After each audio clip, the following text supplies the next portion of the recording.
What started as a perfect family portrait became evidence of something far more sinister when photography experts noticed Martha Carroway's reflection didn't match her smiling face. The glass picture beside her revealed a woman screaming in terror, her eyes completely black, captured moments before a tragedy that would shake the small town of Millbrook forever. Before we carry on, please hit the subscribe button to make my day, and let me know where you are watching from in the comments. The summer of 1921 burned hot across the rolling hills of Pennsylvania, and nowhere was this heat more welcome than in the tiny farming community of Millbrook. The Carroway family had planned their annual picnic for weeks, waiting for the perfect Sunday when the crops were tended and the chores were done. Martha Carroway had spent 3 days preparing her famous potato salad, baking fresh bread, and pressing her best blue dress with the tiny pearl buttons that caught sunlight like dewdrops. William Carroway adjusted his suspenders and straightened his collar as he watched his wife arrange the checkered blanket beneath the old oak tree.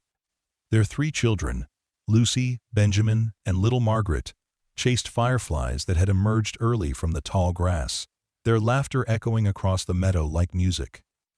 The scene was picture perfect, exactly what Martha had envisioned when she suggested they finally use William's new camera, the one he'd ordered from the Sears catalog after a particularly good harvest.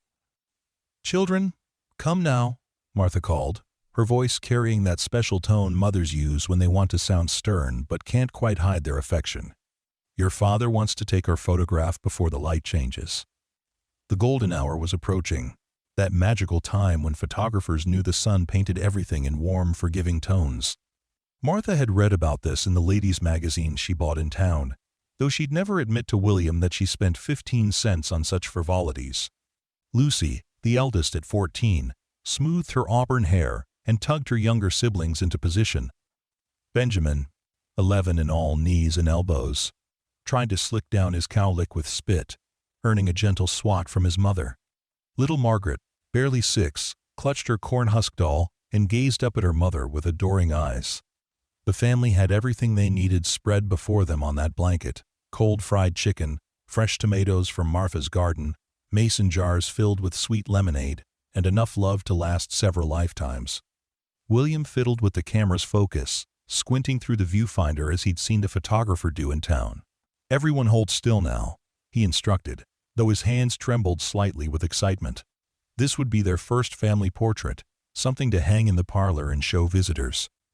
Martha had already picked out the frame, a beautiful carved piece she'd seen in Henderson's store window. The camera clicked, capturing what appeared to be the perfect American family moment. William wound the film carefully, already imagining how proud he'd feel showing the developed photograph to his neighbors. Martha began packing the leftover food, humming a hymn she'd learned as a child, while the children played one last game of tag before the mosquitoes emerged for their evening feast. Nobody noticed the glass pitcher Martha had brought for the lemonade, how it sat at just the right angle to catch not only the setting sun, but also something far more disturbing. The curved surface of the glass acted like a mirror, reflecting the scene with crystal clarity, but what it showed defied explanation. While Martha's face in the photograph beamed with maternal joy, her reflection in the picture told a different story entirely. The reflection showed Martha's mouth stretched wide in a silent scream, her eyes not the warm brown everyone knew, but completely black, as if someone had poured ink into her skull. Her face was contorted with an expression of pure terror, as though she was witnessing something horrific that hadn't yet come to pass. The reflection seemed to exist in a different moment, a different reality, where Martha Carroway was not the happy mother posing for a family portrait, but a woman confronting her own doom. The family packed their belongings as shadows lengthened across the meadow. William carried the camera with particular care, already planning his trip to town to have the film developed. Martha folded the blanket with practiced efficiency, her movements fluid and graceful, showing no sign of the terror that somehow lived in her reflection. The children gathered wildflowers for their mother, creating small bouquets that would wilt by morning but would be treasured for their innocent beauty. That evening, the Carroway house glowed with contentment. Martha prepared a simple supper of leftover chicken and fresh biscuits, while William read aloud from the newspaper. The children played quietly on the floor, tired from their afternoon in the sun. Everything was exactly as it should be, in a loving home where hard work was rewarded with simple pleasures, and family bonds grew stronger with each passing day. Tuesday morning brought William to Henderson's photography studio with the exposed film clutched in his weathered hands. Old Pete Henderson had been developing photographs in Millbrook for nearly 20 years, and his darkroom was considered the finest between Pittsburgh and Philadelphia. William waited anxiously while Pete disappeared behind the black curtain, emerging an hour later with prints still damp from the developing chemicals. "Fine work, William," Pete said, handing over the photographs. "That new camera of yours takes a sharp picture." William examined the images eagerly, his chest swelling with pride at the sight of his beautiful family captured forever in silver and light. Martha looked radiant in her blue dress, the children properly arranged and smiling, the whole scene bathed in that perfect golden light he'd hoped for. But Pete Henderson was a professional, and professionals notice details that casual observers miss. After William left, Pete returned to his darkroom to examine the negatives more closely. He'd noticed something odd during the developing process, a strange quality in one section of the image that seemed to resist his usual techniques. Under his magnifying glass, the mystery deepened. The reflection in the glass pitcher didn't match the rest of the photograph. While the Carroway family smiled in their Sunday best, Martha's reflection showed something far more disturbing. Pete had seen trick photography before, double exposures, and other mistakes that could create unusual effects. But this was different. The reflection was too clear, too detailed, too purposeful to be an accident. Pete Henderson was not a superstitious man. 43 years of life in rural Pennsylvania had taught him to trust his eyes and his reason above all else.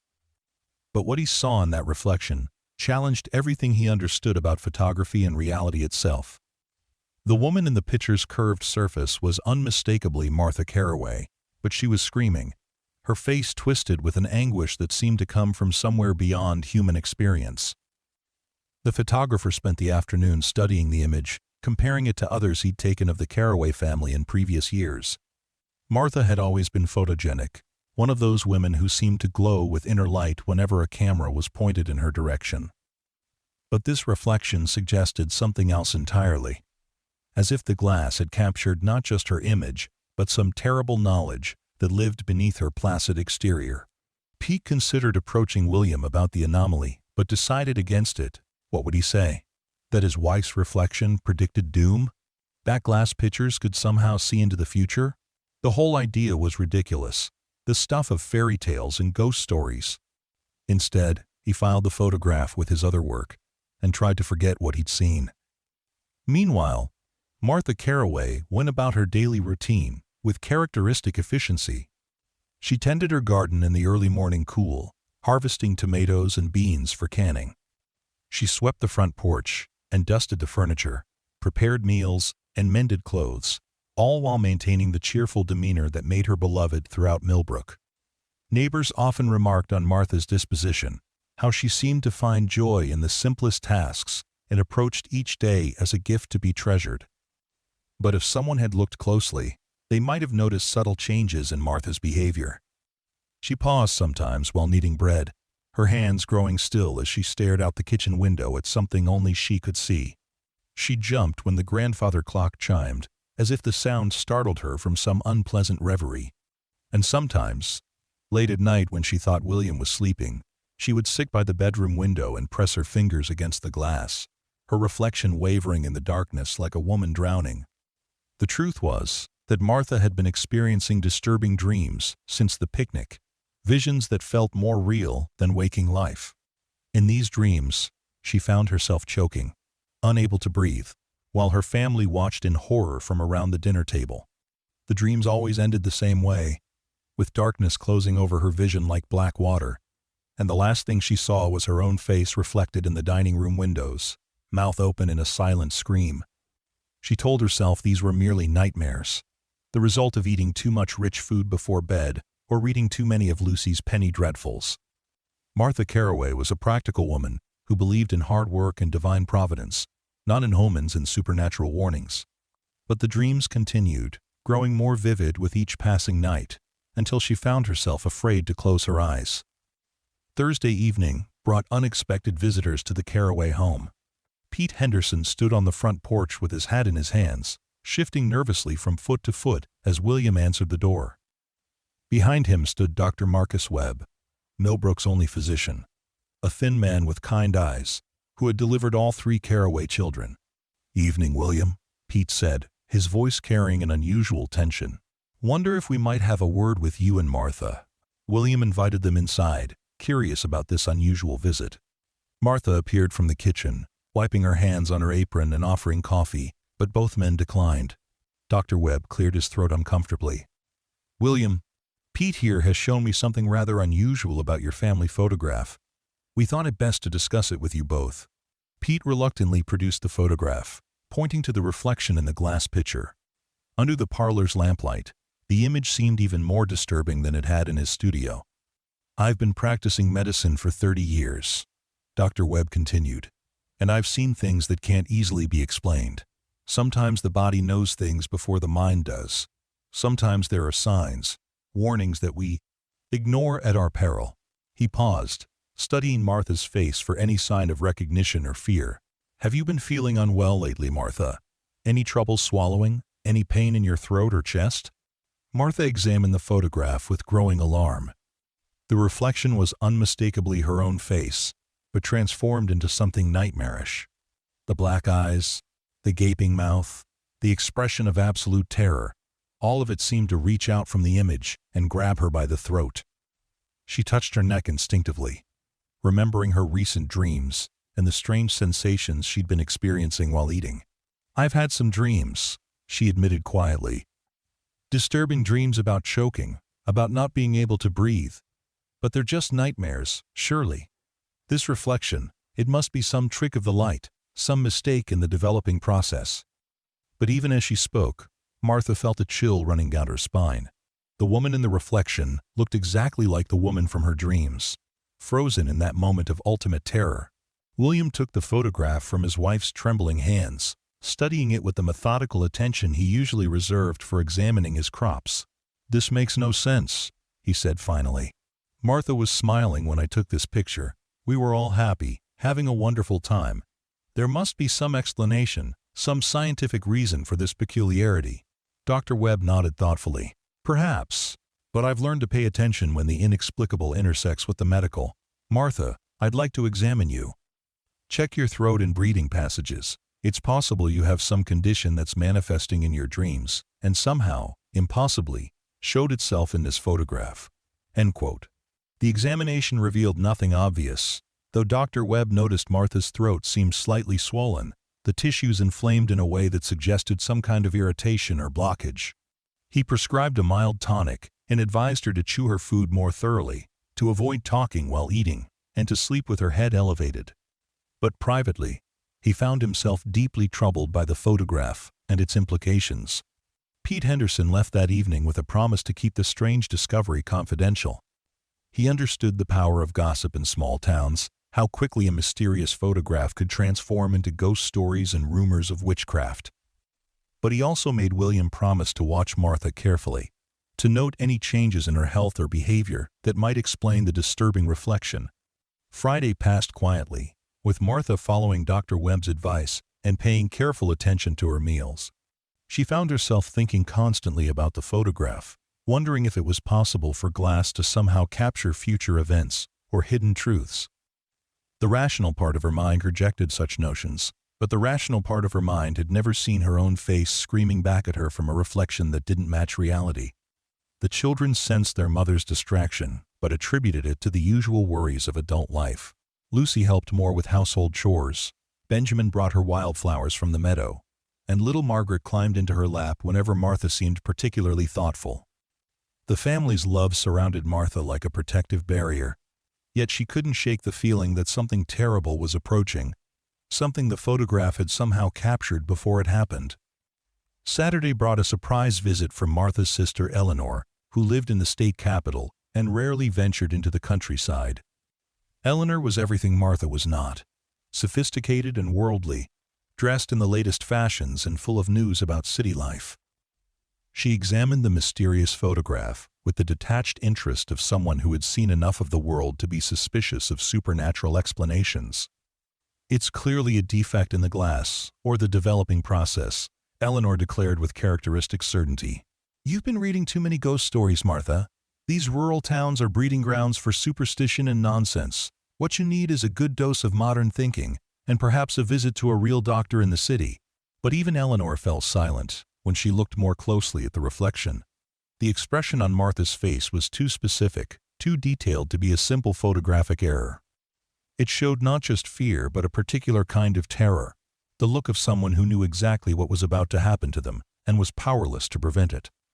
Eleanor left earlier than planned, taking the train back to Pittsburgh with a troubled expression and promises to write soon.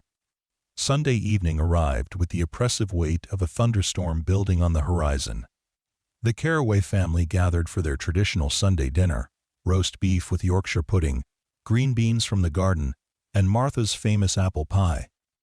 The conversation was lighter than it had been in days, with William sharing stories from his week and the children describing their adventures in the woods behind the house.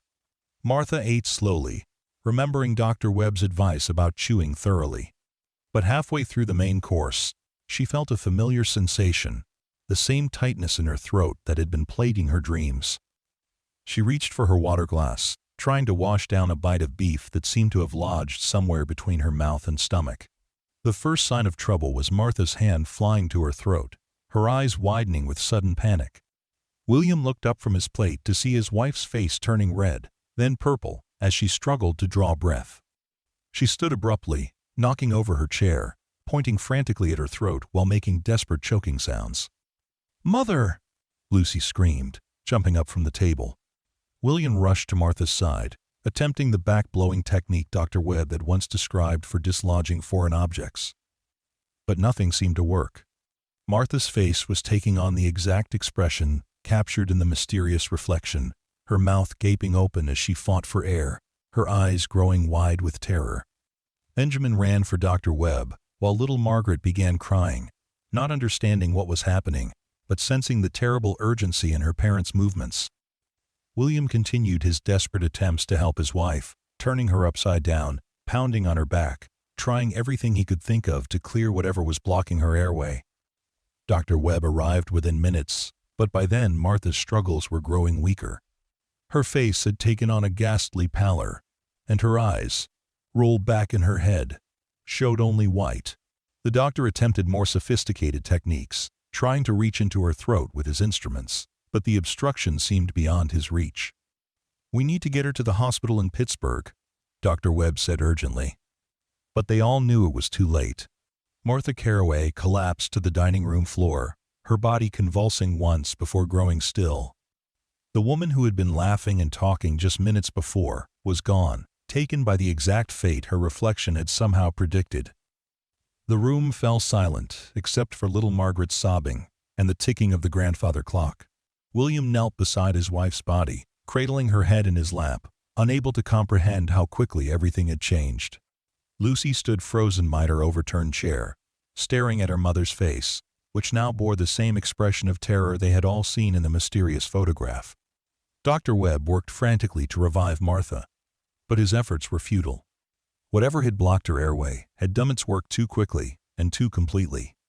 He would later determine that a piece of gristle from the roast beef had somehow become lodged in her throat in such a way that it could not be dislodged by conventional means, a medical rarity that occurred perhaps once in 10,000 cases. But the true mystery was not how Martha Carroway had died, but how her death had been captured in a reflection days before it happened. The photograph, with its impossible prediction, became the talk of Millbrook and eventually attracted the attention of researchers from the university. They studied the image exhaustively, subjecting it to every test available to 1920s science, but found no evidence of manipulation or fraud. The glass pitcher itself was examined by experts who declared it perfectly ordinary, with no unusual properties that could account for its prophetic reflection.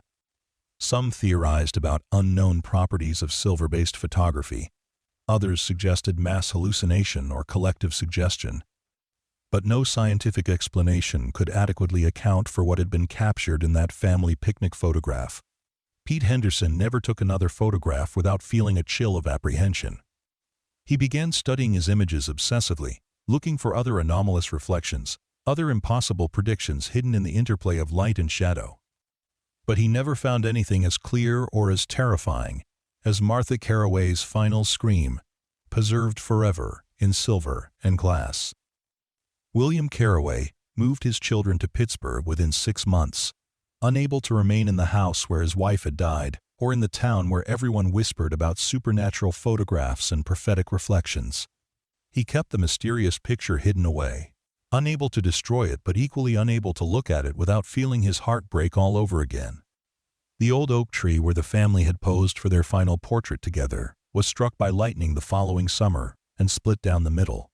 Local people said it was God's way of cleansing the spot where something unnatural had been captured on film.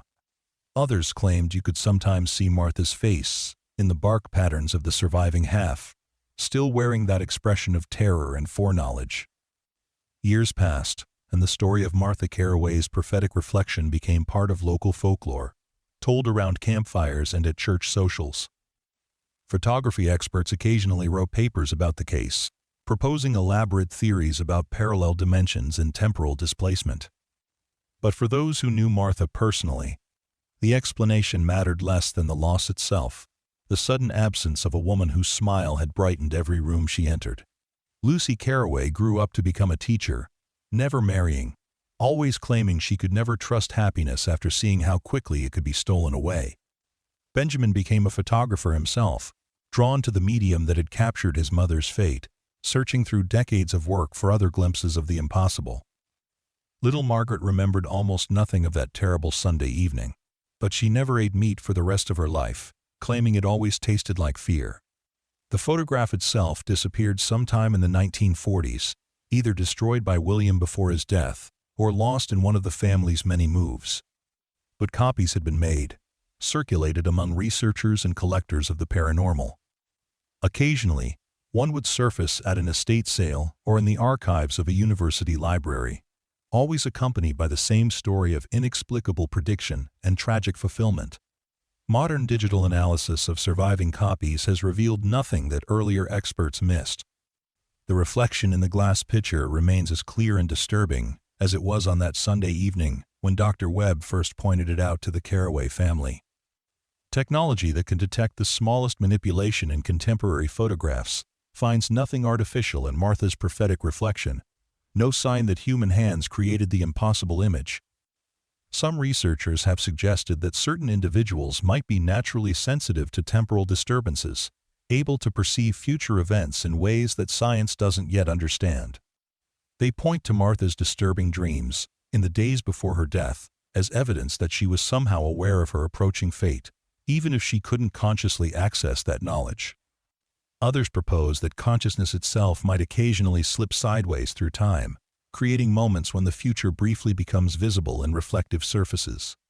They note that many cultures have traditions of scrying, of seeking visions in mirrors and pools, suggesting that the phenomenon might be more common than modern skepticism allows. The glass pitcher that captured Martha's final scream was eventually donated to the Millbrook Historical Society, where it sits in a display case alongside other artifacts from the town's past. Visitors often comment on how ordinary it looks, just a simple piece of pressed glass that any family might have owned. But the Society's volunteers are careful never to polish its surface too thoroughly, afraid of what they might see reflected there. The meadow where the Carroway family held their final picnic has been developed into a small housing subdivision. The old oak trees remains paved over for a cul-de-sac called Serenity Circle. But longtime residents still avoid the area after dark, claiming they sometimes hear the sound of children laughing and the click of an old camera shutter echoing across the night air.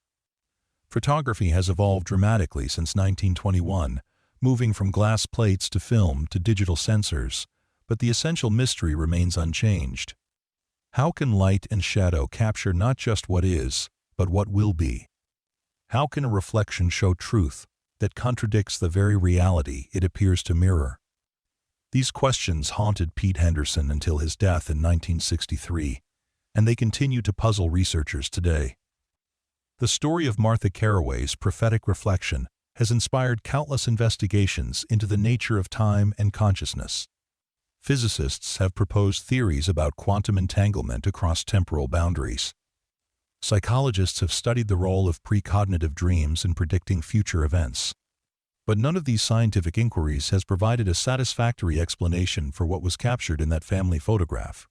Perhaps the most disturbing aspect of the case is its suggestion that death might cast shadows backward through time, creating echoes of itself in the moments before it strikes. If Martha's fate could be seen in a reflection days before it occurred, what other tragedies might be lurking in the mirrors and windows around us, waiting for the right angle of light to reveal them? The Carroway children, now long deceased themselves, never spoke publicly about their mother's death or the mysterious photograph that predicted it. But family friends reported that all three siblings developed an aversion to reflective surfaces, covering mirrors in their homes, and refusing to eat meals where glass or polished metal might show their faces back to them. William Carroway remarried eventually, a kind widow from Pittsburgh who helped him raise his children and rebuild his life. But his new wife later told friends that William would sometimes wake in the night, staring at her reflection in the bedroom window, as if searching for some sign of approaching doom. He lived to be 78, but those who knew him said he never again smiled with the unconscious joy captured in that final family photograph. The case has attracted the attention of modern paranormal investigators, who have attempted to recreate the conditions of that Sunday picnic in 1921. They have used similar cameras, identical glass pitchers, even recruited a woman who resembled Martha Carroway to pose in the same location. But their experiments have produced nothing more mysterious than ordinary reflections, leading some to conclude that whatever force created the prophetic image was unique to that moment, that family, and that approaching, quote, tragedy. Others suggest that the phenomenon might be more common than we realize, hidden among the millions of photographs taken every day around the world. They point to internet forums where people share images of supposedly anomalous reflections, faces that don't match the people being photographed, expressions of fear or sadness captured in mirrors and windows, while the subjects appear happy and relaxed. Most of these modern examples are easily debunked, products of digital manipulation or photographic error. But occasionally, investigators encounter cases that resist easy explanation, images that seem to echo the impossible nature of Martha Carroway's prophetic reflection. These cases are studied, cataloged, and filed away, adding to a growing body of evidence that time might not flow as simply as we assume. The town of Millbrook itself has largely forgotten the Carroway family and their mysterious photograph. The population has grown and changed, with new residents who have no knowledge of the tragedy that once captured national attention. But the older citizens still remember, and they still check their reflections carefully whenever they pose for family photographs, afraid of what they might see staring back at them. The mystery deepened in 1987 when renovation work at the old Carroway house uncovered a hidden compartment in the basement. Inside, workers found dozens of photographs, all taken by William Carroway in the years following his wife's death. Each image showed the same empty rooms, the same vacant chairs, the same dining table where Martha had drawn her last breath. But in several of the photographs, reflective surfaces showed figures that weren't there when the pictures were taken, shadowy forms that seemed to be reaching toward the camera with desperate, grasping hands. These later photographs never received the scientific scrutiny devoted to the original family portrait, perhaps because they seemed too much like deliberate attempts to create supernatural effects. But the few experts who examined them found no evidence of double exposure or manipulation, leading some to theorize that the Carroway house itself had become a kind of temporal junction, a place where past and future occasionally intersected in ways that cameras could detect. The house was eventually demolished in the 1990s, replaced by a modern duplex that has changed hands frequently. Real estate agents report difficulty keeping tenants, with residents complaining of strange reflections in bathroom mirrors and unexplained sounds from the dining area. Most don't stay longer than 6 months, moving away with stories they're reluctant to share and leases they're eager to break. Contemporary research into precognitive phenomena has focused increasingly on the role of consciousness in perceiving future events. Some scientists theorize that certain individuals might be naturally sensitive to what they call temporal leakage, moments when information from future events somehow travels backward through time. They point to Martha's disturbing dreams as evidence that she was receiving advance warning of her fate, even though her conscious mind couldn't interpret the signals correctly. This research has practical applications in fields ranging from accident prevention to medical diagnosis. If science could understand how Martha Carroway's fate appeared in a reflection days before it occurred, perhaps similar warning systems could be developed to prevent other tragedies. The Department of Defense has reportedly funded classified studies into temporal perception, hoping to give military personnel advance warning of ambushes or terrorist attacks. But most researchers remain skeptical of such applications, pointing out that Martha's knowledge of her approaching death, however subconscious, did nothing to prevent it. They argue that predestination might be an unfortunate side effect of precognitive ability, that seeing the future might actually ensure its occurrence rather than providing an opportunity to change it. The philosophical implications of Martha Carroway's prophetic reflection continue to challenge our understanding of free will and determinism. If her death could be seen in advance, was it inevitable? Did the photograph capture a fate that was already sealed, or did the act of seeing it somehow bring about its fulfillment? These questions have occupied theologians and philosophers for decades, with no clear consensus emerging from the debate. Religious interpretations of the case vary widely. Some see it as evidence of divine foreknowledge, proof that God sees all events simultaneously across the span of time. Others interpret it as a warning against pride and complacency, a reminder that human happiness is always fragile and temporary. Still others view it as evidence of spiritual warfare, suggesting that dark forces occasionally gain the ability to torment the innocent with visions of approaching doom. The Catholic Church conducted its own investigation into the Carroway case in 1953, hoping to determine whether the phenomenon had supernatural origins that might require official response. The investigating committee interviewed surviving witnesses and examined all available evidence before concluding that while the case was highly unusual and deserving of continued study, it showed no clear signs of miraculous or demonic intervention. Protestant denominations had been more divided in their interpretation, with some viewing the prophetic reflection as a gift from God intended to prepare Martha's family for their loss, while others see it as evidence of occult forces that should not be investigated or discussed. Several fundamentalist groups have declared the case off-limits to their members, fearing that excessive attention to temporal anomalies might open doorways to dangerous spiritual influences. Scientific skepticism has focused primarily on the limitations of 1920s photographic technology and the possibility that the anomalous reflection resulted from unknown chemical processes in the bass developing procedure. Modern chemists have pointed out that early photographic emulsions were far less stable than contemporary materials, potentially leading to unpredictable interactions between light, silver compounds, and glass surfaces. However, attempts to recreate the effect using period-appropriate equipment and techniques have been uniformly unsuccessful. Professional photographers using cameras and film identical to William Carroway's have taken thousands of images in conditions designed to match those of the original family picnic. But none have produced anything resembling the prophetic reflection that captured Martha's final scream. The mystery has also attracted the attention of quantum physicists, who see in Martha Carroway's case a possible example of macroscopic quantum effects operating in the everyday world. Some theorists propose that consciousness itself might function as a quantum measuring device, capable of collapsing probability waves across temporal boundaries under certain conditions. This quantum interpretation suggests that Martha's intense emotional connection to her family and her subconscious awareness of approaching danger might have created a kind of temporal entanglement, allowing her future state to influence past events in ways that conventional physics cannot explain. While highly speculative, this theory has led to increased funding for research into consciousness-related quantum phenomena.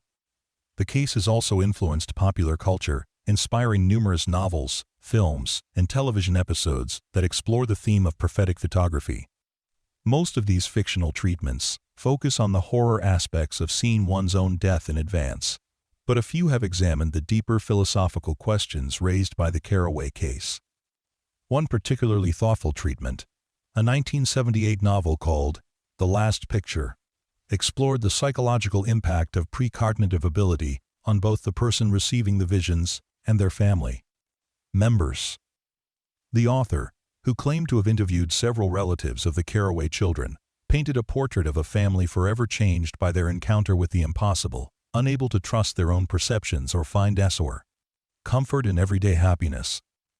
Modern digital photography has not eliminated reports of anomalous reflections, but it has changed their nature. Instead of chemical interactions between light and silver, contemporary cases typically involve glitches in electronic sensors or digital processing algorithms. While these technical explanations are more readily understood, they cannot account for cases where the anomalous images seem to predict future events with the same uncanny accuracy demonstrated in Martha Bray. Carroway's prophetic reflection. The rise of social media has also changed how such cases are documented and discussed. Whereas the Carroway photograph was studied by a small group of experts and remained largely unknown to the general public for decades, modern anomalous images can be shared instantly with millions of viewers worldwide. This immediate exposure leads to rapid debunking of obvious hoaxes, but it also means that genuinely puzzling cases can be dismissed without proper investigation. The Carroway case stands as a reminder that reality might be far more complex and mysterious than our current understanding suggests.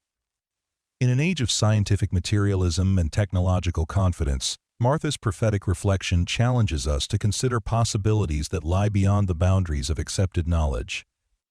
It suggests that time, consciousness, and reality itself might operate according to principles we have yet to discover. The final photograph of the Carroway family remains one of the most thoroughly documented and least explained paranormal phenomena in American history. After nearly a century of investigation, it continues to resist all attempts at rational explanation, while providing a haunting glimpse into a reality where past, present, and future might be far more interconnected than we dare to imagine. Perhaps most unsettling is the possibility that such temporal glimpses are not rare aberrations, but common occurrences that we simply fail to recognize or remember. How many family photographs contain reflections that don't quite match reality? How many mirrors have shown us faces we didn't expect to see? The Carroway case suggests that if we knew how to look, we might find evidence of prophecy hiding in plain sight all around us, captured in glass and silver, waiting for the right moment to reveal the future's darkest secrets.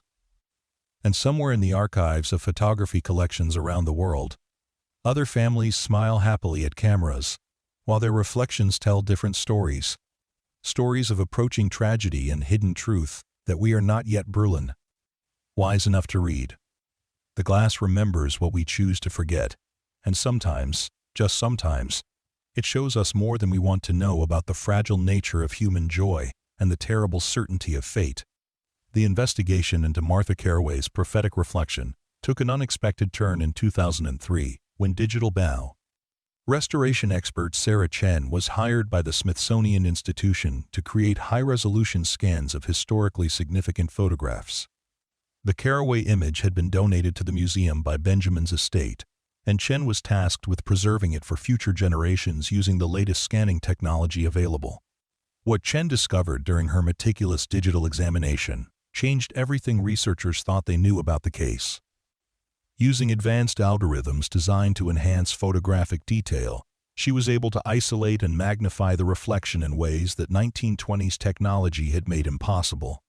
The results were both fascinating and terrifying, revealing layers of detail that previous investigators had never suspected existed. The reflection showed not just Martha's agonized expression, but what appeared to be other figures surrounding her, shadowy forms that seemed to be reaching toward her with grasping hands. Chen's enhancement revealed faces in the darkness behind Martha's reflected image, faces that belonged to no one present at the family picnic. Some appeared to be women in old-fashioned dress, their expressions mirroring Martha's terror. Others were less distinct, mere suggestions of human features emerging from what looked like roiling smoke or fog. Even more disturbing was Chen's discovery that the reflection contained multiple temporal layers, as if the glass had somehow captured not just Martha's immediate future, but fragments of events stretching across decades.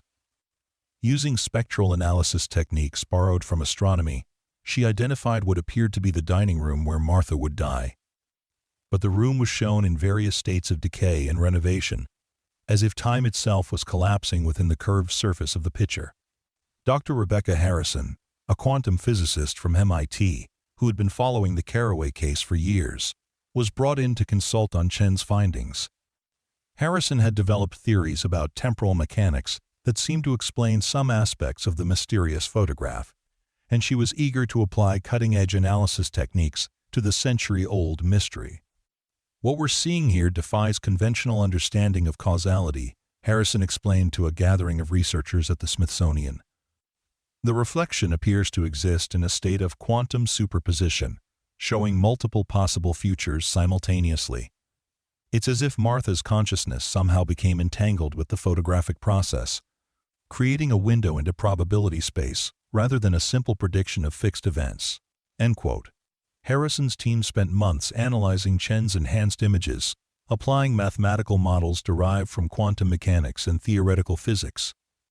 They discovered patterns in the reflection that suggested it was not random, but followed specific rules governing the interaction between consciousness and time.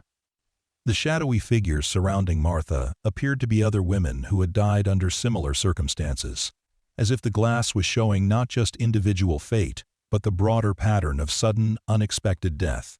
This discovery led to a systematic search through historical records for other cases of women who had died choking at family dinners. The results were startling. Over the past 2 centuries, there had been dozens of documented cases of healthy women suddenly choking to death while eating with their families, often on foods they had consumed safely countless times before. In many of these cases, family members reported that the victim had seemed unusually anxious or distracted in the days leading up to their death. Even more intriguing was the discovery that several of these historical cases involved family photographs taken shortly before the tragedy.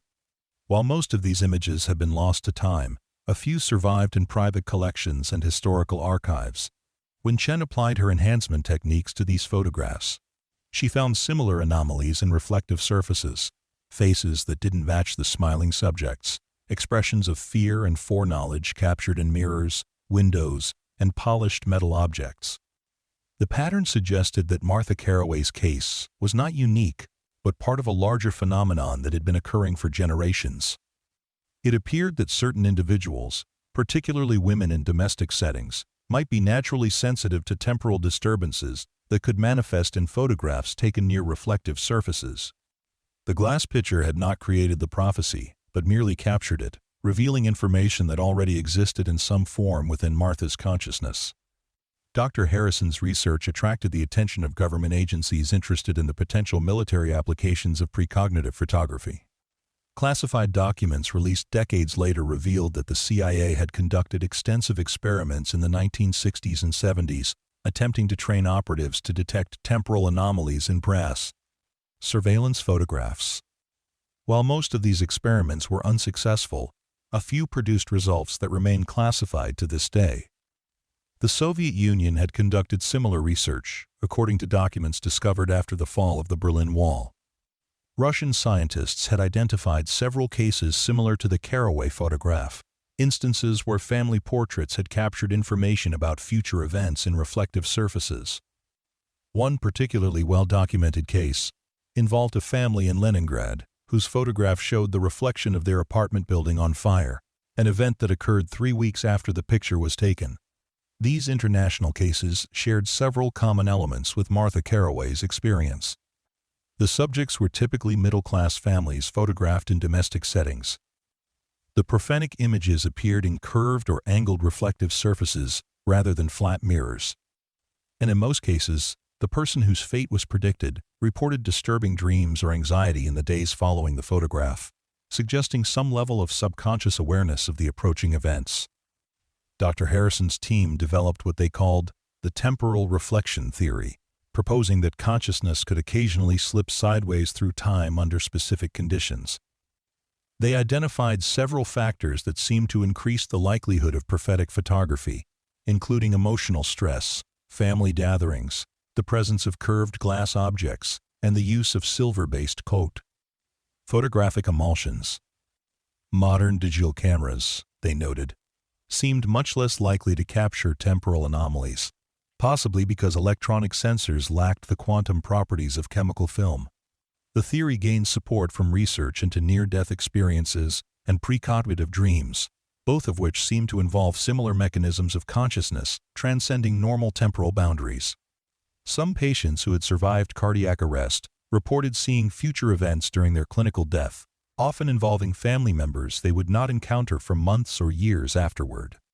These experiences suggested that consciousness might naturally exist in a state of temporal fluidity, with normal waking awareness representing only a small fraction of our actual perceptual capabilities.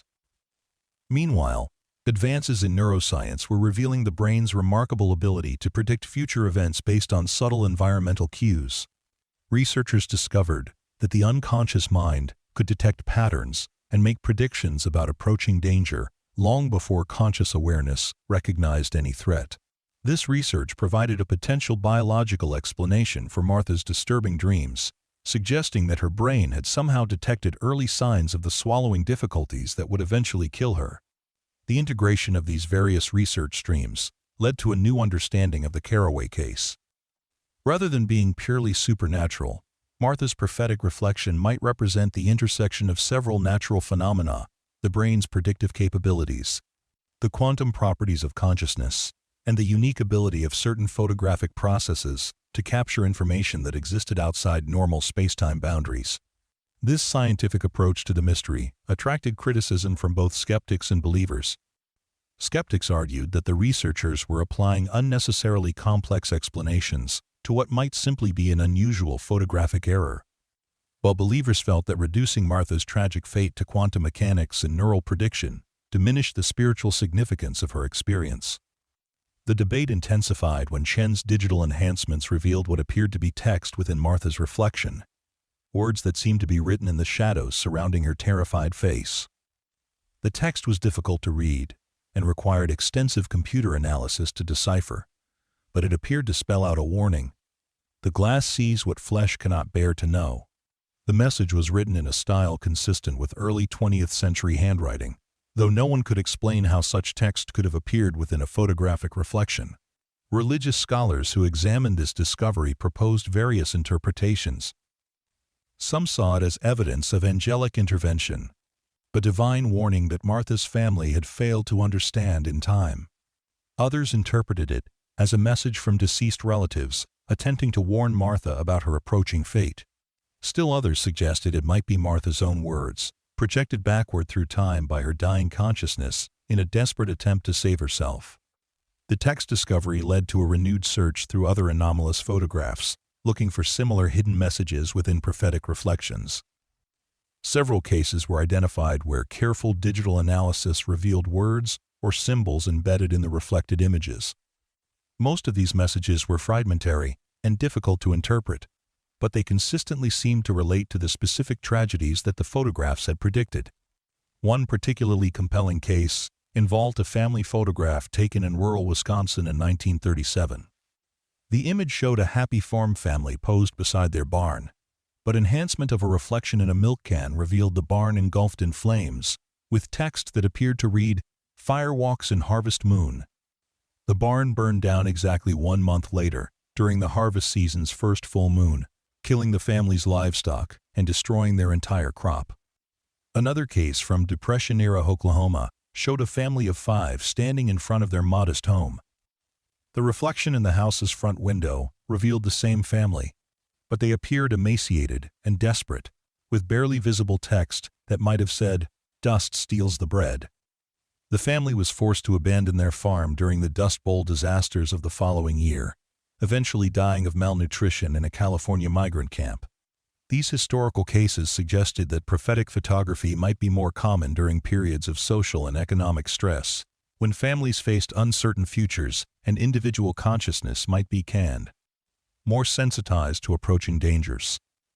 The pattern implied that the phenomenon might serve some evolutionary purpose, providing early warning of threats that normal sensory perception could not detect. Dr. Harrison's research team expanded their investigation to include contemporary cases, searching for modern instances of prophetic photography using digital enhancement techniques on images submitted by the public. They established a website where people could upload photographs that contained unusual reflections or seemed to predict future events. While most submissions were easily explained as camera malfunctions or optical illusions, a small percentage showed anomalies that defied conventional explanation. One modern case involved a wedding photograph taken in Las Vegas in 2007. The bride and groom appeared radiantly happy in the main image, but digital enhancement of reflections in the chapel's mirror revealed both figures looking haggard and angry, apparently in the middle of a violent argument. The couple divorced 18 months later, after a highly publicized domestic violence incident that made national news.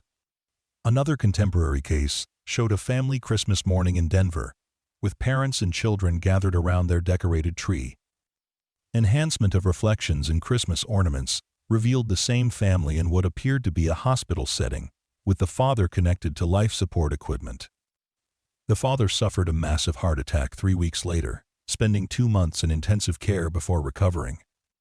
These modern cases shared the same basic characteristics as historical instances of prophetic photography, but they also revealed new patterns that hadn't been observed in earlier research. Digital cameras seem to capture temporal anomalies differently than film cameras, often showing them as subtle distortions in electronic noise rather than clear reflected images. The predictions were also more complex, sometimes showing multiple possible futures rather than single fixed events. The research attracted attention from tech companies interested in developing artificial intelligence systems capable of detecting temporal anomalies in digital images. Several Silicon Valley startups received venture capital funding to develop algorithms that could identify prophetic reflections in social media photographs, with the goal of providing early warning systems for personal tragedies. However, these commercial applications raised serious ethical questions about privacy and free will. If technology could reliably predict individual deaths or personal disasters, who should have access to that information? Should people be warned about their predicted fates, or would such knowledge only cause unnecessary suffering? The Carroway case offered little guidance, since Martha's subconscious awareness of her approaching death had done nothing to prevent it. Legal scholars began debating the implications of prophetic photography for insurance law and criminal justice. If photographs could predict accidents or crimes, insurance companies might demand access to family images before issuing policies. Police departments might use temporal analysis to identify potential victims of violent crimes. The technology that had emerged from studying Martha Carroway's tragic fate threatened to transform society in ways no one had anticipated. Meanwhile, the enhanced analysis of the original Carroway photograph continued to reveal new layers of information.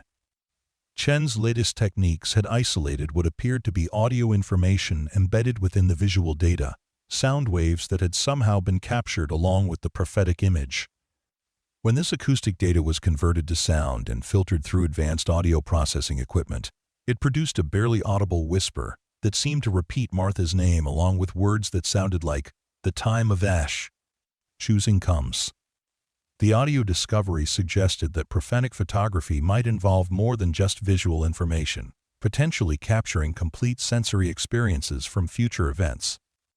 This finding led to experiments with other historical photographs, searching for embedded acoustic data that might provide additional information about predicted tragedies. The research had also revealed temporal patterns within Martha's reflection that suggested her death was part of a larger cycle of events, affecting multiple generations of women in her family lineage. Genealogical research revealed that Martha's grandmother had died under similar circumstances in 1873, choking on food while dining with her family. Her great-grandmother had suffered the same fate in 1841, and family records suggested the pattern might extend back several more generations. This generational pattern implied that the prophetic reflection had captured not just Martha's individual fate, but her participation in a recurring family tragedy that spanned more than a century. The glass pitcher had somehow revealed the intersection of personal destiny with inherited patterns of genetic predisposition and behavioral conditioning that made certain types of death more likely within specific family lines. Dr. Harrison's team developed mathematical models to describe these multigenerational patterns, treating them as examples of what they called BAL. Temporal genetics, the inheritance of future events through mechanisms that transcended normal biological reproduction. Their equations suggested that consciousness itself might carry information across generations, creating probability fields that influence the likelihood of specific events occurring within family lineages. This research attracted criticism from traditional geneticists, who argued that future events could not influence past reproduction, but it gained support from quantum biologists who had identified similar non-local correlations in cellular behavior. The debate highlighted the growing tension between conventional scientific materialism and emerging theories about consciousness, time, and inheritance that challenged fundamental assumptions about causality and biological determinism. The Carroway case had evolved from a simple mystery about an unusual photograph into a focal point for questions about the nature of time, consciousness, and human destiny. Martha's tragic death had become the foundation for entirely new fields of scientific inquiry that promised to revolutionize understanding of prediction, inheritance, and the relationship between mind and reality. Yet despite all the research and theoretical development, the basic human tragedy remained unchanged. A loving mother had died suddenly while eating dinner with her family, leaving behind a grieving husband and 3 traumatized children. The photograph that predicted her death had provided no means of preventing it, no opportunity for intervention or rescue. The glass had shown the future, but offered no power to change it. This limitation haunted researchers working on practical applications of prophetic photography. Even if technology could reliably predict personal tragedies, the Carroway case suggested that such knowledge might be more curse than blessing. Martha's subconscious awareness of her approaching death had filled her final days with anxiety and disturbing dreams, while doing nothing to alter the outcome that the reflection had revealed. The ethical implications became even more complex when researchers discovered that some individuals seemed naturally capable of interpreting prophetic reflections without technological assistance. These temporal sensitives reported being able to see future events in mirrors, windows, and other reflective surfaces, often experiencing the same type of disturbing visions that had plagued Martha in her final days.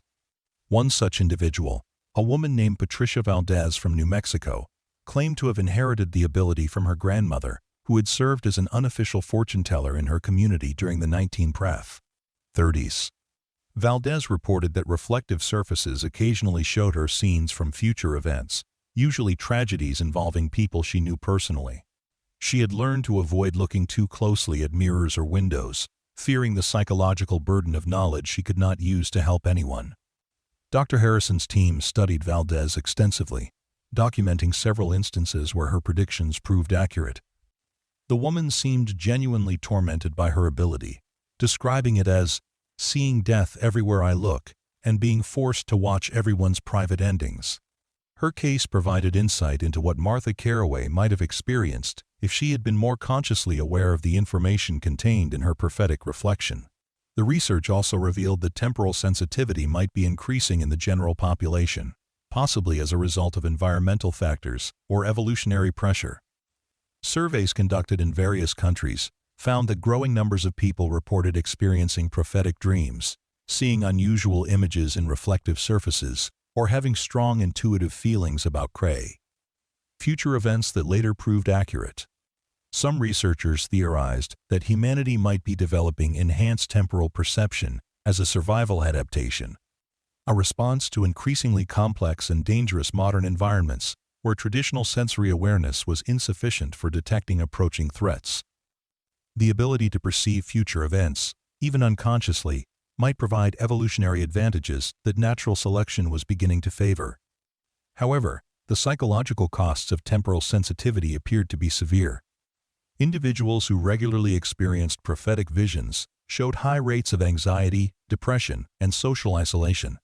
They often struggled with feelings of helplessness and responsibility, knowing about future tragedies but lacking the power to prevent them. Martha Carroway's case had demonstrated that even subconscious awareness of approaching death could make a person's final days deeply troubled. The research findings raised questions about whether humanity was prepared for enhanced temporal perception on a species-wide scale. If prophetic abilities became common, society would need to develop new frameworks for dealing with advanced knowledge of personal and collective tragedies. The psychological support systems that might be required could fundamentally alter human culture and social organization. Educational institutions began developing curricula for temporal literacy, teaching students how to interpret and cope with prophetic experiences while maintaining psychological stability and ethical behavior. The programs drew heavily on the Carroway case, using Martha's story to illustrate both the potential value and inherent dangers of advanced knowledge about future events. Religious communities also grappled with the implications of widespread prophetic ability. Some denominations embraced temporal sensitivity as evidence of divine gifts returning to humanity, while others condemned it as dangerous occultism that interfered with God's plans. The theological debates echoed centuries-old disputes about predestination and free will, but with new urgency given the scientific evidence supporting prophetic phenomena. The commercial applications of prophetic photography continued to develop despite ethical concerns and regulatory obstacles. Insurance companies began experimenting with temporal analysis of customer photographs, hoping to identify high-risk individuals before issuing policies.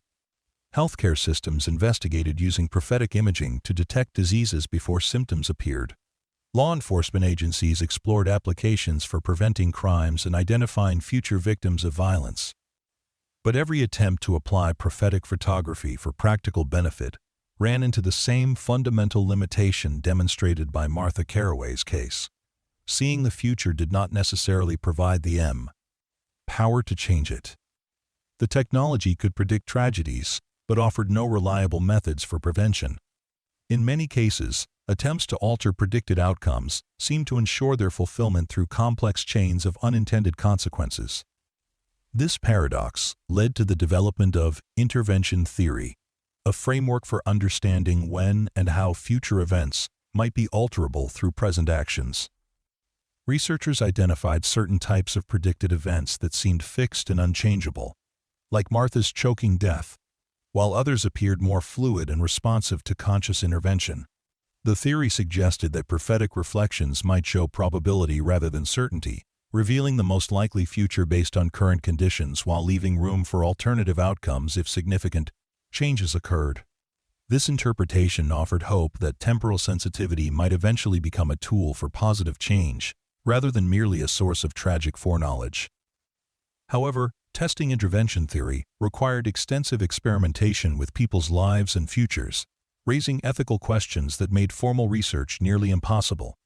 The scientific community remained divided between those who believed prophetic photography represented fixed fate and those who maintained that future events could be altered through understanding and conscious action. The Carroway photograph itself had become one of the most studied images in scientific history, subjected to every form of analysis that modern technology could provide. Yet despite decades of research and millions of dollars in funding, the basic mystery remained unsolved. Science could describe what had been captured in Martha's reflection, but could not explain how such information had appeared there or what forces had made its preservation possible. The image continued to generate new discoveries with each advancement in analytical technology. Quantum scanners revealed particle-level anomalies in the photographic emulsion that seemed to violate known laws of physics. Genetic analysis of surviving biological material from the photograph showed DNA patterns that appeared to contain information about future events encoded within the molecular structure itself. These discoveries pushed the boundaries of scientific understanding, forcing researchers to consider possibilities that challenged fundamental assumptions about reality, time, and consciousness. The Carroway case had evolved from a local tragedy into a catalyst for revolutionary changes in human knowledge, yet Martha herself remained as mysterious and unreachable as ever, frozen forever in her moment of prophetic terror. And in photography studios around the world, cameras continued to click and shutters continued to open, capturing families at their happiest moments, while sometimes revealing futures too dark to contemplate. The glass remembers what we try to forget, and sometimes, in the space between light and shadow, between present joy and future sorrow, it shows us truths we are not yet brave enough to face. The story of Martha Carroway's prophetic reflection took its most unexpected turn in 2018 when her great-granddaughter, Jennifer Walsh, discovered a collection of her family's belongings in the basement of her recently deceased aunt's home in Philadelphia. Among the dusty boxes and forgotten heirlooms, Jennifer found something that would reignite international interest in the century-old mystery and force researchers to reconsider everything they thought they understood about Prowl. Prophetic photography. Hidden beneath layers of yellowed tissue paper was Martha's original glass pitcher, the very vessel that had captured her terrifying reflection at the family picnic 97 years earlier. But this was not simply a family keepsake preserved by sentiment.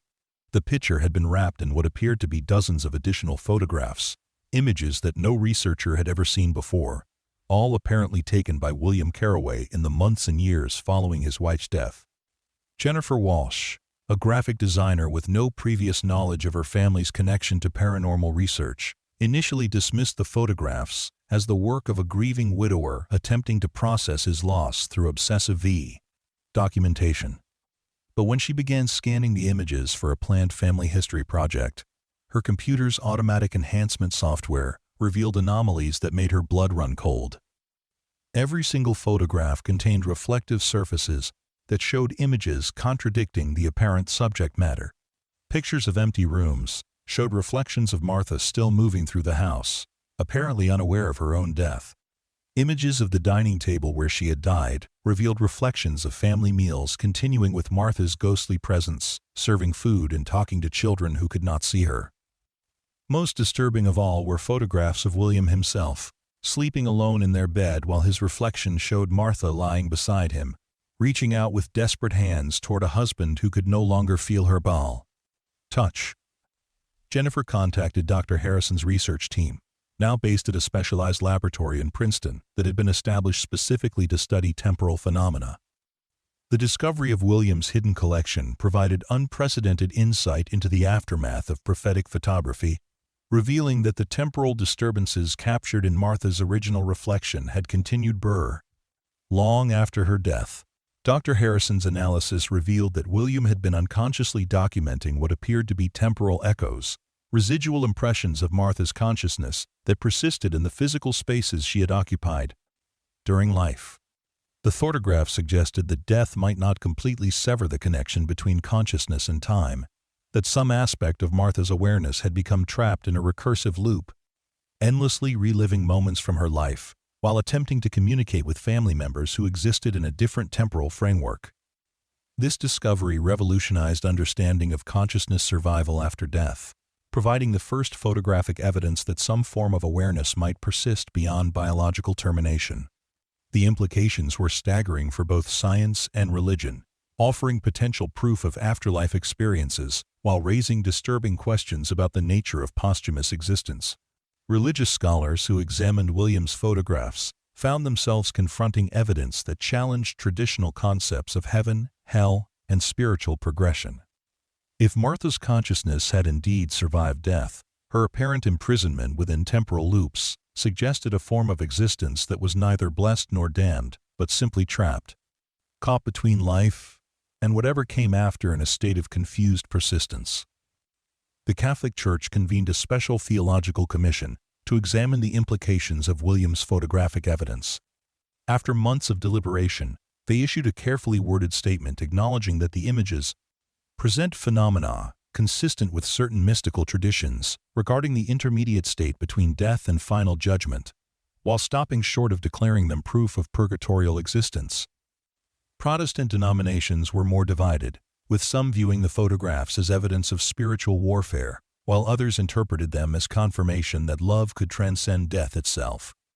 Several fundamentalist groups declared the images demonic in origin, arguing that no faithful Christian would become trapped in such a state after death. Meanwhile, secular researchers focused on the scientific implications of consciousness survival, developing new theories about the quantum nature of awareness and its relationship to space-time. If Martha's consciousness could persist after brain death and influence photographic images, it suggested that awareness might be a fundamental property of reality rather than merely an emergent property of biological growth. Neural networks. Dr. Harrison's team expanded their research to include systematic documentation of allegedly haunted locations, using advanced photographic techniques to search for similar temporal echoes in places associated with traumatic deaths. They discovered that certain locations seemed to accumulate temporal disturbances over time, with multiple layers of posthumous consciousness creating complex interference patterns that could be detected through specialized imaging equipment. One particularly compelling location was the site of the original Carroway house, which had been demolished in the 1990s, but continued to show anomalous readings on temporal scanning equipment. Photographs taken at the location revealed multiple overlapping images of different time periods, including scenes of Martha's life, her death, and the various families who had lived on the property in subsequent decades. The research team developed what they called temporal archaeology, a method for using prophetic photography techniques to reconstruct historical events by analyzing the accumulated temporal impressions left at specific locations. The technology promised to revolutionize historical research, potentially allowing scholars to witness past events directly rather than relying on incomplete written records. However, temporal archaeology also raised serious ethical concerns about privacy and consent. If consciousness could leave persistent impressions in physical locations, then private moments from throughout history might be accessible to anyone with the appropriate technology. The technique could expose intimate details of people's lives centuries after their deaths, violating concepts of privacy that extended far beyond normal legal protections. Jennifer Walsh's discovery of William's photographs also revealed personal details about the Carroway family that had never been documented in historical records. The images showed Martha's apparent attempts to continue caring for her children after death, with reflections depicting her trying to comfort Lucy during nightmares, help Benjamin with his schoolwork, and play with little Margaret during her lonely hours. These posthumous interactions suggested that maternal love might be powerful enough to transcend death itself, creating bridges between different states of existence that allowed continued connection between family members. However, the photographs also showed the children's growing psychological disturbance as they unconsciously sensed their mother's persistent presence without being able to consciously perceive or interact with her. Child psychologists who studied William's documentation identified patterns consistent with complicated grief and supernatural attachment that could explain many of the behavioral problems the Carroway children experienced in their adult lives. Lucy's inability to form lasting romantic relationships, Benjamin's obsessive interest in photography, and Margaret's lifelong eating difficulties might all have stemmed from their unconscious awareness of their mother's continued but inaccessible presence. The discovery led to new therapeutic approaches for families dealing with sudden loss, incorporating techniques from temporal research to help survivors process their grief while avoiding the psychological traps that had apparently ensnared the Carroway family. Grief counselors began using specialized photography sessions to help clients detect and resolve unhealthy attachments to deceased family members. William's photographs also documented his own gradual psychological deterioration as he became increasingly obsessed with capturing evidence of his wife's continued existence. Later images in the collection showed his reflection becoming more distorted and desperate, suggesting that his constant attempts to photograph Martha's ghostly presence were having a detrimental effect on his own temporal stability. The final photographs in William's collection, taken shortly before he moved his family to Pittsburgh, showed reflections that contained multiple versions of himself from different time periods, all apparently trying to reach toward Martha's persistent image. These images suggested that prolonged exposure to temporal phenomena might cause living consciousness to become unstuck in time, experiencing past, present, and future simultaneously in a way that made normal existence impossible. Dr. Harrison's team identified this condition as temporal dissociation syndrome, a psychological disorder caused by excessive interaction with prophetic or posthumous phenomena. Individuals suffering from the condition reported feeling as though they were living multiple timelines simultaneously, unable to distinguish between past memories, present experiences, and future possibilities. The syndrome helped explain why many historical figures associated with prophetic abilities had been considered mentally unstable by their contemporaries. Temporal sensitivity, while potentially valuable for prediction and posthumous communication, appeared to carry significant risks for psychological well-being and social functioning. Treatment protocols for temporal dissociation syndrome incorporated meditation techniques designed to anchor consciousness in the present moment, along with pharmaceutical interventions that seemed to reduce sensitivity to temporal phenomena. However, the condition remained poorly understood, and many patients experienced only partial improvement despite extensive therapy. Jennifer Walsh's decision to make her great-grandfather's photographs public sparked intense debate about the ethics of exposing family secrets from beyond the grave. Critics argued that William's documentation of Martha's posthumous presence constituted a violation of her privacy that should not be compounded by public exhibition. Supporters countered that the scientific value of the images outweighed privacy concerns, especially given the potential benefits for understanding consciousness survival and developing treatments for complicated grief. The controversy intensified when several other families came forward with similar collections of posthumous photography, revealing that William Carroway had not been unique in his obsessive documentation of deceased family members. Apparently, the phenomenon of photographing temporal echoes had been occurring throughout the 20th century, practiced by grieving relatives who had discovered their cameras could capture images of lost loved ones. These additional collections provided researchers with a much larger database of posthumous photography, revealing patterns and commonalities that had not been apparent from William's images alone. Most posthumous photographs were taken by spouses or parents within the first year after a loved one's death. The images typically showed the deceased attempting to continue their normal activities and interactions, apparently unaware of their changed state. The photographs also revealed that posthumous consciousness seemed to fade gradually over time, with early images showing clear and detailed reflections, while later ones depicted increasingly vague and distorted impressions. This temporal decay suggested that whatever survived death was not permanent but slowly dissipated as its connection to physical reality weakened. However, some locations seemed capable of preserving posthumous consciousness for much longer periods, particularly places associated with intense emotional experiences or sudden traumatic deaths. These temporal reservoirs could apparently maintain ghostly impressions for decades or even centuries, creating ongoing interactions between past and present that could be documented through appropriate photographic techniques. The discovery of widespread posthumous photography led to the establishment of the International Registry of Temporal Phenomena, a database designed to catalog and analyze instances of prophetic and posthumous imaging from around the world. The registry revealed that temporal photography was far more common than previously suspected, with documented cases from every continent and culture. Cultural analysis of these global cases revealed interesting patterns in how different societies interpreted and responded to temporal photography.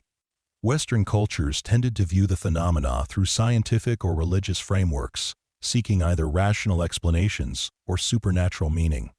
Eastern cultures were more likely to accept temporal photography as natural manifestations of consciousness that required practical management rather than theoretical understanding. Indigenous communities often had traditional frameworks for interpreting temporal photography that dated back centuries, suggesting that the phenomena had been recognized and studied long before modern scientific investigation began. These traditional approaches offered valuable insights into practical methods for managing temporal sensitivity and reducing the psychological risks associated with prophetic abilities. The integration of traditional knowledge with modern research led to more effective treatments for temporal dissociation syndrome and better support systems for individuals experiencing prophetic phenomena. However, it also highlighted the cultural biases inherent in Western scientific approaches to consciousness and temporal experience. As research into the Carroway case and related phenomena continued to expand, it became clear that Martha's prophetic reflection had opened a door to understanding aspects of reality that challenged fundamental assumptions about life, death, and the nature of existence itself. What had begun as a simple family tragedy had evolved into a comprehensive investigation of consciousness, time, and the mysterious connections that bind past, present, and future together in ways that science was only beginning to comprehend. The glass pitcher that had captured Martha's terrifying vision now sits in a specially designed containment facility at Princeton, surrounded by monitoring equipment that continuously records any temporal disturbances in its vicinity. Researchers report that the pitcher occasionally shows faint images in its curved surface, usually during the anniversary of Martha's death, as if some echo of that original prophetic moment continues to resonate. Across the decades, and somewhere in family albums around the world, other photographs wait to be discovered, other reflections hide their impossible secrets, and other stories of love, loss, and the persistence of consciousness beyond death remain untold. The mystery of Martha Carroway's prophetic reflection has shown us that reality is far stranger and more wonderful than we ever imagined, but it has also reminded us that some knowledge comes at a price too high, human hearts to bear.